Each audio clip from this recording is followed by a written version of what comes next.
Kiedy leciałam w zeszłym tygodniu do Polski, do mojego siedliska, pogoda wyglądała tak. Kiedy wracałam po kilku dniach, było tak.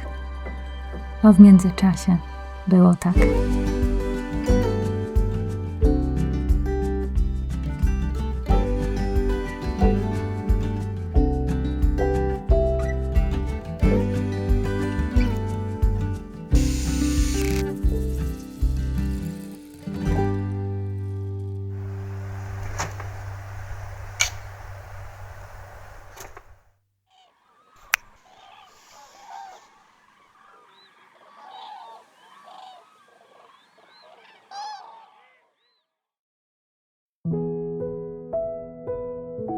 Polska powitała mnie właśnie taką złotą jesienią, jakiej chciałam chociaż na chwilę doświadczyć. Siedziałam w samochodzie, dosłownie przyklejona do szyby.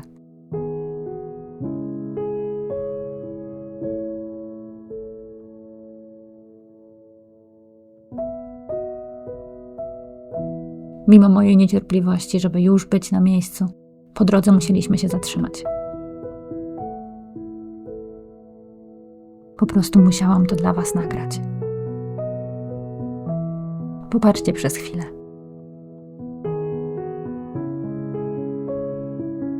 Za moment pojedziemy dalej i zaczniemy pracę w siedlisku.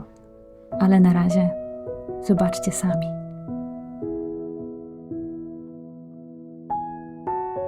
Mogłabym tam siedzieć i po prostu patrzeć w nieskończoność. Teraz, dzisiaj, kiedy za oknem pada i wieje, mogę wrócić pamięcią do tej chwili i od razu mi lepiej.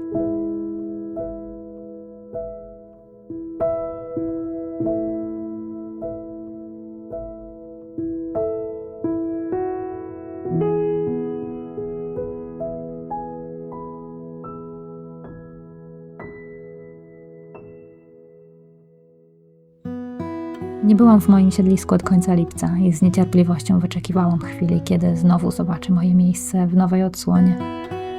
Ono żyje i się cały czas zmienia. Za każdym razem oferuje coś nowego.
Jak zwykle wydawało się, że szybko uporamy się z zadaniami, jakie sobie zaplanowaliśmy.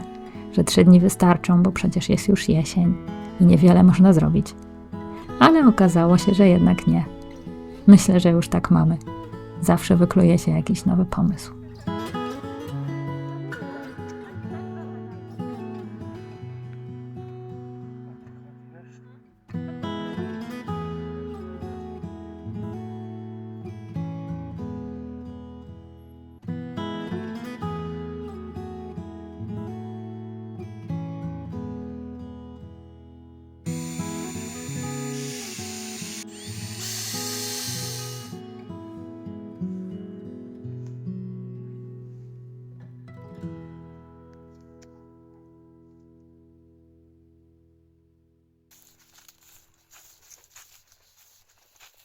Jedną z najważniejszych rzeczy, którą chciałam tym razem zrobić, było zamontowanie jeżoprzejść.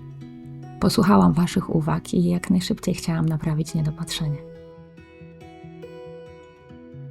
Dla tych, którzy nie wiedzą, o czym mówię. Jeż, żeby zdobyć jedzenie, potrzebuje terenów porównywalnych z kilkudziesięcioma boiskami piłkarskimi i wędruje nawet 2 kilometry w jedną noc.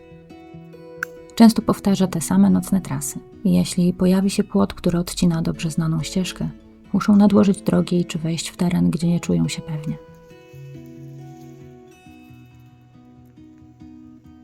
Mimo że tutaj w Borach jest dużo otwartych terenów, nie było moim zamiarem zamykanie mojego własnego lasu i ogrodu. Dlatego nadrabiam niedopatrzenie i teraz zapraszam Jerzy do siebie.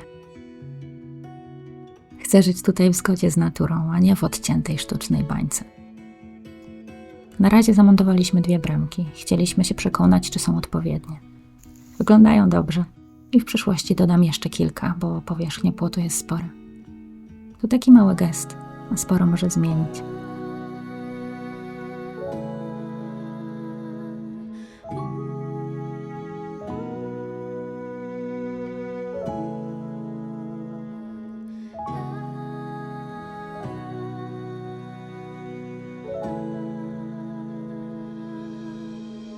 Chcę, żeby to miejsce żyło, szumiało, świergotało, przynosiło spokój i radość.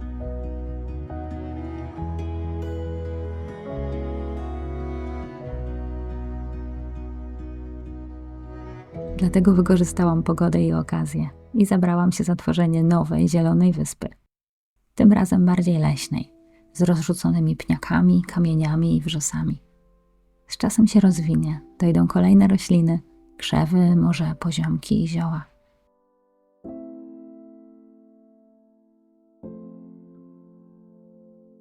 Przekopałam przerośnięty kosmaczkiem grunt dla lepszej przepuszczalności i nawiozłam różnej ziemi. Mam nadzieję, że przypasuje nowym mieszkańcom.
Już wygląda ładnie, a jak wszystko się ukorzeni, zacznie rosnąć i zmieniać się razem z porami roku, będzie pięknie.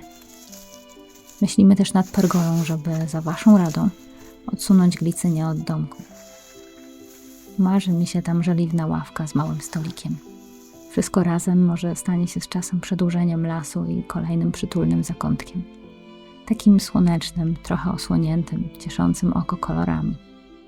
Moim zdaniem początek wygląda obiecująco.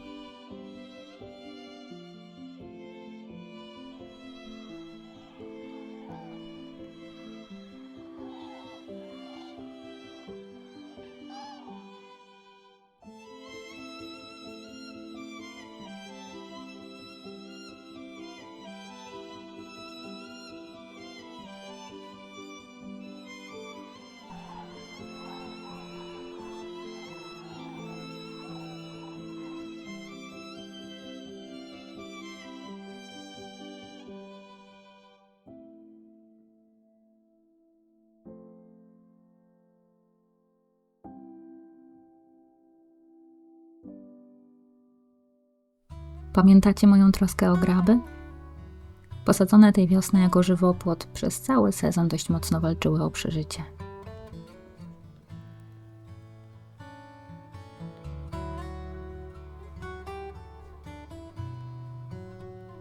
Chcemy im zapewnić jak najlepsze warunki, dlatego moja przygoda z taczką podczas tego pobytu jeszcze się nie skończyła.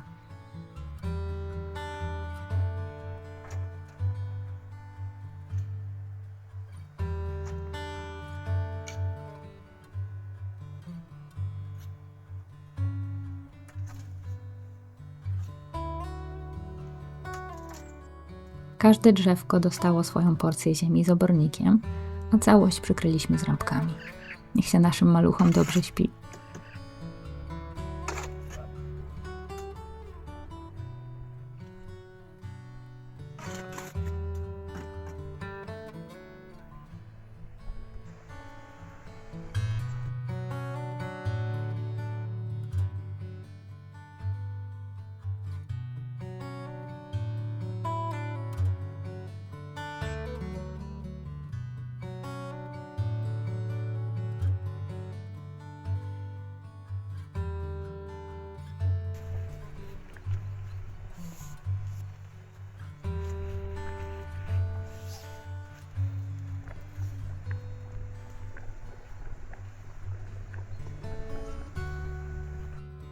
Na wiosnę chciałabym dosadzić kolejne młode graby, tam gdzie w tym roku drzewka się nie przyjęły. A dodatkowo w niektórych miejscach inne gatunki. Buki, pęcherzycę kalinolistną, tarninę i jałyczę. Nie chcę prostej, sztywno przyciętej ściany żywopłotu. Chcę móc cieszyć się jak najbardziej naturalną, zróżnicowaną masą zieleni. I mam nadzieję, że okoliczne ptaki docenią darmową stołówkę. Już jest głośno latem. Z lasu płynie nieustanny świergot. Pięknie będzie mieć tu w dźwięku surround z każdej strony.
W ziemię powędrowały cebulki żonkili, narcyzów i ozdobnego czosnku.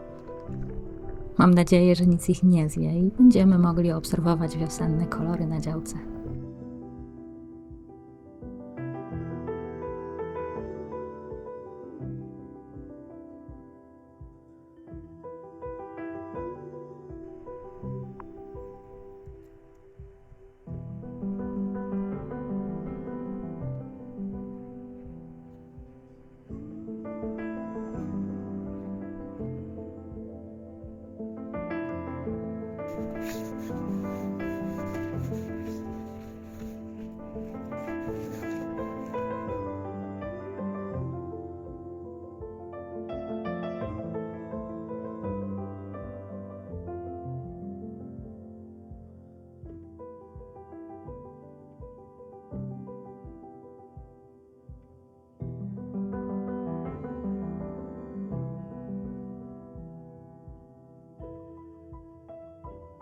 To był piękny czas.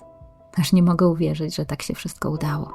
I z pracą w siedlisku, i ze słonecznymi nagraniami do tego filmu.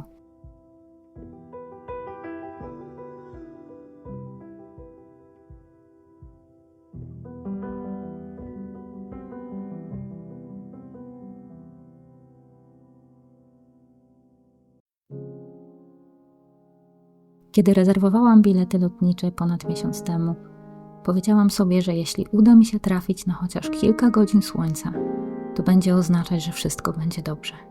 To była taka moja wróżba. Dlatego wzrusza mnie, że jakby specjalnie w odpowiedzi otworzyło się dla mnie 3-dniowe okno pogodowe. Jakby coś mówiło, nie tylko będzie dobrze, będzie niesamowicie. I ja w to wierzę. Sprawimy, że tak będzie.